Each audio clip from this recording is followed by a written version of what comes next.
৩৭ বার জয়ের দাবি, নিখুঁত রণকৌশলের আস্ফালন।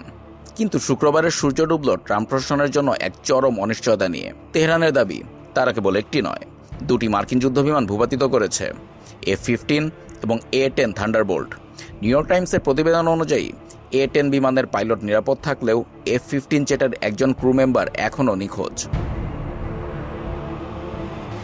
এই ঘটনা কেবল সামরিক নয়, বরং মনস্তাত্ত্বিক যুদ্ধের মোড় ঘুরিয়ে দিয়েছে।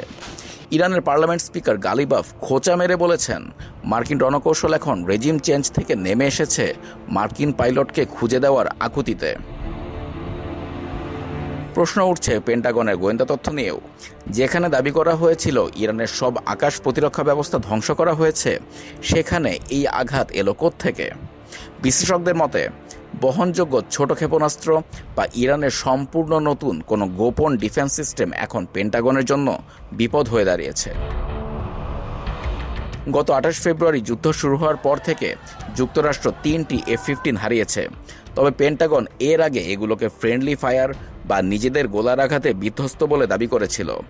সামরিক বিশ্লেষক মাইলস ক্যাগিন্সের মতে, যুদ্ধের শুরুতে ইরানের প্রধান প্রতিরক্ষা ব্যবস্থা ধ্বংস হলেও বহনযোগ্য ক্ষুদ্র ক্ষেপণাস্ত্র বা ম্যানপ্যাডস ব্যবহার করে এই হামলা চালানো হয়ে থাকতে পারে।